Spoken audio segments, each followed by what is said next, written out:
Bro, KTR గారు కేసీఆర్ గారి మధ్య గుసగుస జరుగుతుంది. నాయన ఈసారి జూబ్లీ హిల్స్ లో వాళ్లే గెలిచేటట్టున్నారే అని చెప్పి.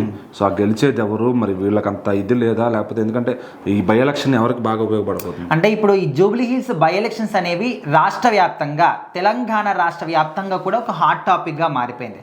సో ఆల్రెడీ మనందరికీ తెలుసు, మాగంటి గోపీనాథ్ గారు ఇక్కడ జూబ్లీ హిల్స్ ఎమ్మెల్యేగా ఉండే, సో ఆయన అనారోగ్యం కారణంగా చనిపోవడం కారణంగా ఇప్పుడు బై ఎలక్షన్స్ అయితే నిర్వహిస్తున్నారు. ఎందుకంటే ఇంతకుముందు కాలం అంటే అప్పుడు ఎవరైనా చనిపోతే అంటే ఎట్లా అధికారంలో ఉన్న వాళ్ళు, సో వాళ్ళ కుటుంబ సభ్యులు ఎవరినో ఇంకా ఆ ప్లేస్ని మళ్ళీ ఎలక్షన్స్ వచ్చేంత వరకు కూడా వాళ్ళే కంటిన్యూ చేసేవాళ్ళు, ఈ విధంగా ఉండేది.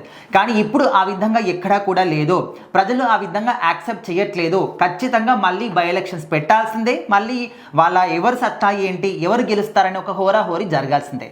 సో ఇప్పుడు మాత్రం ఎన్ని పార్టీలు ఉన్నాయి ఇక్కడ జూబ్లీ హిల్స్లో మాత్రం బీఆర్ఎస్ ఆర్ కాంగ్రెస్ అనే విధంగా హోరాహోరీ నడుస్తుంది రెండు పార్టీల మధ్యన.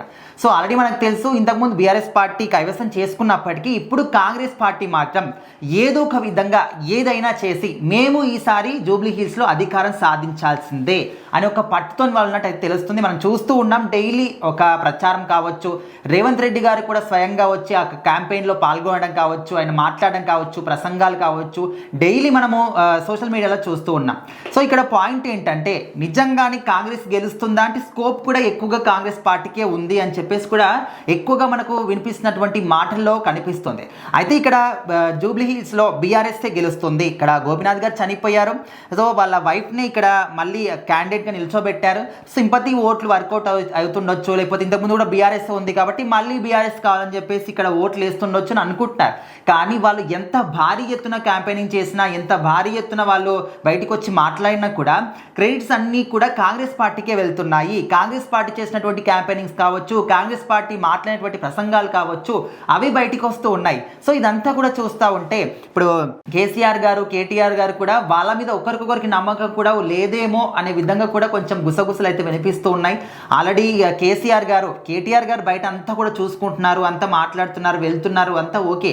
బట్ ఇక్కడ కేసీఆర్ గారికి, కేటీఆర్ గారి మీద నమ్మకం లేదేమో, కార్యకర్తలందరినీ కూడా తెలంగాణ భవన్కి పిలిపించి మాట్లాడాడు సీక్రెట్గా అని చెప్పేసి కూడా ఇంకొంచెం మనకు న్యూస్ వినిపిస్తుంది. సో ఈ విధంగా వీళ్ళలో వీళ్ళు, వాళ్ళలో వాళ్ళు, ఏదేమైనప్పటికీ కూడా బీఆర్ఎస్ పార్టీకి సంబంధించి వీళ్ళే మాట్లాడుకుంటున్నారు. కేసీఆర్, కేటీఆర్ ఇద్దరు కూడా మాట్లాడుకుంటున్నారు గుసగుసలు. అది కూడా ఏంటంటే, నాన్న జూబ్లీ హిల్స్లో వాళ్ళే గెలిచేలా కనిపిస్తుందని గుసగుసలు లోపల మాట్లాడుకుంటున్నారు అనే విధంగా కూడా కొన్ని టాక్స్ అయితే వినిపిస్తున్నాయి. సో మరి చూడాలి, కొద్ది రోజులు వెయిట్ చేస్తే చాలు, జూబ్లీ హిల్స్ని ఎవరు కైవసం చేసుకుంటారు ఈసారి.